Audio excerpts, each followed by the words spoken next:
Hi, friends. Megyn Kelly's recent comments have been particularly retraumatizing to many of the people that I work with, survivors of childhood sexual abuse and assault. So if you're feeling activated, overwhelmed, tearful, avoidant of being out in the world right now, or otherwise just not like yourself since this has happened, or you've had any other experience where, once again, inappropriate and or criminal behavior has been justified in public or private spaces, this video is for you.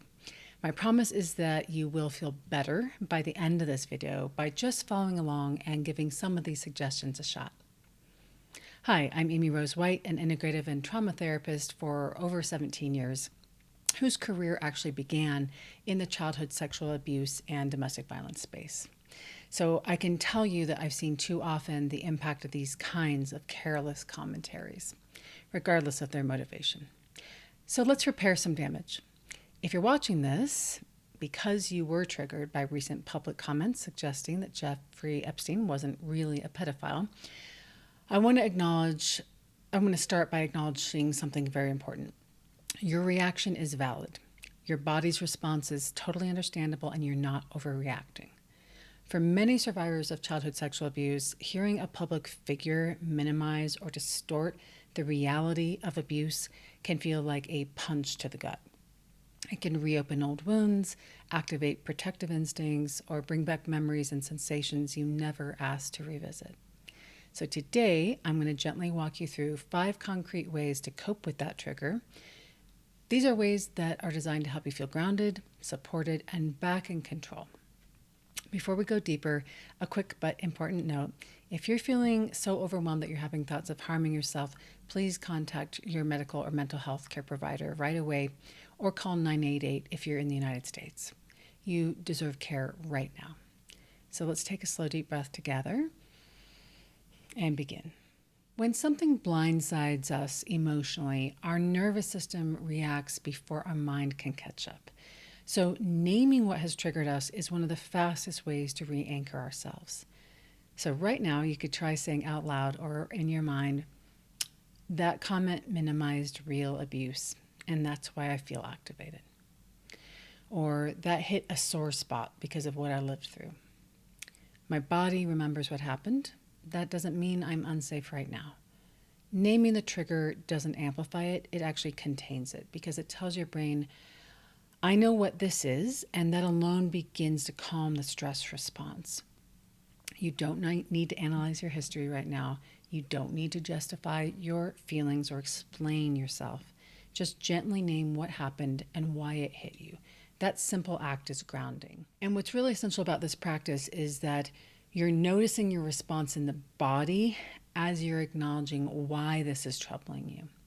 So stay breathing into the spaces of where you're activated while you're acknowledging. So stay connected to the body while you acknowledge that you're feeling activated and that something has come present that needs your attention, that has a really good reason behind it. When a survivor hears someone publicly minimize abuse, the body often reacts with tightness, anger, numbness, shaking, a frozen feeling, or a rush of overwhelming emotion. So that's what we're paying attention to. And those responses are normal. They are survival wiring. So here are a few grounding techniques that help calm your system fast after you've named what's going on. Feel your feet on the floor and press them gently down. Hold something cold, like a chilled bottle or a metal object. Place one hand on your chest and one hand on your belly and breathe slowly.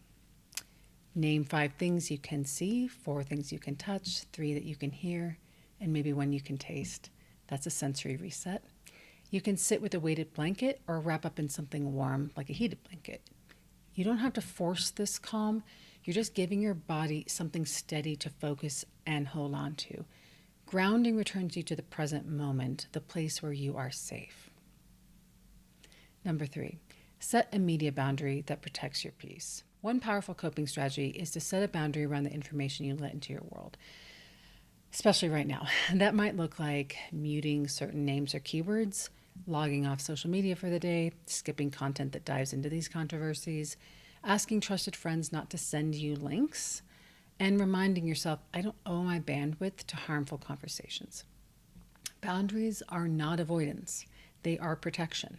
You're not shutting out reality, but you are choosing what deserves access to your nervous system. And we have to be really discerning in an age where we have so much stimuli all the time, because right now your peace matters more than someone else's take on abuse. When a public figure minimizes abuse, the mind can really start spiraling, even if intellectually it doesn't make sense to you. So questions like, were they right? Does my experience count? Is what happened to me being dismissed again? Was it really that bad? So let's be extremely clear. Child sexual abuse is real, it is harmful, and it is never excusable or ambiguous. And we're talking about anyone under 18. Nothing said online or on a talk show can rewrite your truth. So to counter the triggering comment, try saying what happened to victims was real and their experiences matter. Minimizing abuse is harmful. I do not internalize that message. My story is valid. My trauma is valid. My healing is valid. So we're replacing the harmful message.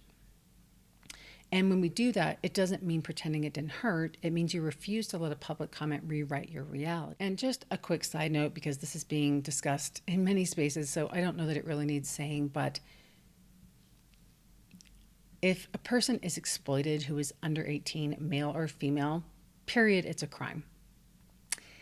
But the truth is, anyone with a significant age difference or power differential is likely being exploited in a sexual relationship. That is my personal opinion. If you are free to be in relationships with people that have, widely different ages than you are, but there's a massive difference in terms of emotional maturity and feeling like we have the authority, especially if we have abuse histories, to set boundaries and take care of ourselves when you're 30 dating a 45-year-old versus like a 40-year-old dating like a 60-year-old versus a 20-year-old, in a relationship or some kind of sexual dynamic with a 35, 40, 50-year-old man. Those power differentials also need to be taken into account. So if you are in any way questioning your reality because of this age piece that has been brought up, please don't. Please know that it is always the person with more life experiences responsibility to recognize what is appropriate given the age level and maturity of the people that they're interacting with. Full stop. Number 5, healing happens in connection. Even small, brief moments of connection when you're feeling like avoiding can steady you after being triggered. So pick one. Text someone that you trust and let them know that comment messed with me today. Reach out to a support group or online survivor community, especially if not many people know about your abuse history. Share a meme or a funny video with a friend to break that tension and distract yourself. You could write in a journal, let the feelings spill out, then tear that up or burn it.